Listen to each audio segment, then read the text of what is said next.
J'ai toujours regardé d'un œil intrigué les gens qui vont au cinéma seuls, on les appelle les ciné-solistes. Installé dans mon fauteuil, à côté de mes amis, je regardais toujours défiler les spectateurs dans la salle, et dès que je voyais une personne seule s'installer dans son siège, je me posais toujours cette question. Personne n'a voulu aller au cinéma avec lui ou avec elle. Et je concluais dans ma tête par me dire que c'était vraiment dommage de ne pas pouvoir partager ce moment de cinéma avec quelqu'un. Et puis plus tard, alors que j'attendais que ma copine sorte du boulot, j'avais quelques heures à tuer. J'ai donc franchi la porte d'un cinéma et je me suis retrouvé à mon tour dans cette situation, où j'ai poussé la porte de la salle de cinéma seul pour aller m'installer dans mon siège et regarder mon film tout seul. Pas vraiment par choix, mais parce que j'étais loin de chez moi et de mes amis. Et honnêtement, ce n'était pas si mal, c'était même plaisant. J'ai même vécu une expérience de visionnage totalement différente. Et c'est là que j'ai compris que ces personnes seules dans un cinéma le sont surtout par choix, pour vivre leur expérience cinéphile à 100% sans être dérangés et en étant totalement focus sur le film. Mais au final, faut-il être seul au cinéma pour pleinement apprécier un film ou est-ce plus intéressant de partager cette expérience en groupe ? Quelle est la meilleure expérience de visionnage ? La réponse à cette question dépend avant tout de notre rapport au cinéma, si on l'envisage plutôt comme une sortie collective pour passer un moment entre amis ou si au contraire on l'envisage comme une expérience personnelle, un moment entre le film et soi-même. Au-delà de certains aspects pratiques plutôt cool, comme aller voir le film que l'on veut, décider au dernier moment d'aller au cinéma sans devoir organiser quoi que ce soit, le ciné-soliste considère qu'il n'y a pas grand intérêt à avoir quelqu'un à côté de soi. Car pour lui, l'espace entre le spectateur et le film est un sanctuaire, c'est un espace sacré.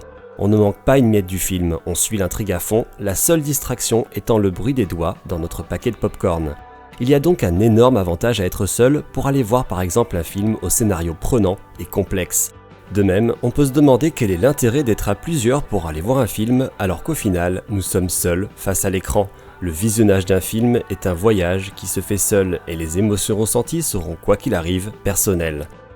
Des émotions qui inondent cet espace sacré entre le film et le spectateur, cette bulle d'individualisme dans laquelle chacun se trouve dans une salle de cinéma. Au final, on est ensemble, mais seul, face au film. Le lien qui nous relie au film s'étire alors de plus en plus et les autres paraissent de plus en plus loin. Et au final, quand le film se coupe, enfin, on revient vers les siens et la réalité. Et donc, vu qu'on est seul face au film pendant toute la durée du visionnage, le ciné-soliste considère légitimement qu'il est inutile d'avoir quelqu'un à côté. Mais à contrario, voir un film en étant entouré est aussi une expérience de visionnage différente avec ses avantages.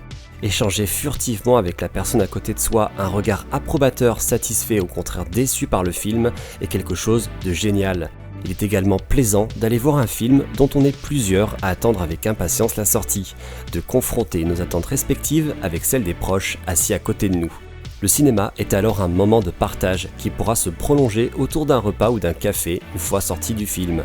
Ce qui permettra de discuter, de débattre à chaud du film que l'on vient de voir, faisant de l'expérience cinéphile un moment total d'expérience collective qui doit se vivre simultanément. Le choix du film joue alors aussi beaucoup. On privilégie plus facilement les sorties ciné en groupe quand il s'agit d'aller voir une comédie, avec l'envie de rigoler ensemble devant le film. L'envie de briser cette bulle sacrée d'individualisme de cinéphiles qui nous entoure, la salle de cinéma devenant un immense théâtre de nos rires et regards amusés. De même, devant un bon navet, l'expérience n'en sera que meilleure, entourée des rires moqueurs de nos proches. Mais être plusieurs n'a pas que des avantages. On a tous connu, et j'en ai fait parfois partie, ces potes qui déconcentrent, balancent des vannes en chuchotant, et il est parfois difficilement possible de rester totalement concentré sur le film. Alors finalement, quelle est la meilleure expérience de visionnage ? C'est avant tout celle qui convient le mieux à la personne présente dans la salle. Il est pour certains inconcevable de jouer les ciné-solistes, et pour d'autres, il est impossible d'être entouré pendant un film. Chacun a ses habitudes de visionnage, c'est évident, et elles sont pas les mêmes en fonction qu'on soit au cinéma ou devant sa télé, dans son salon.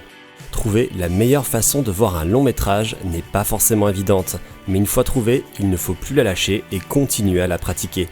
Tout en n'oubliant pas, selon qu'on soit ciné-soliste convaincu ou adepte du ciné en groupe, d'aller de temps à autre de l'autre côté de la barrière, juste une fois, histoire de voir ce que c'est, et de comprendre davantage ces deux façons totalement opposées d'apprécier le cinéma.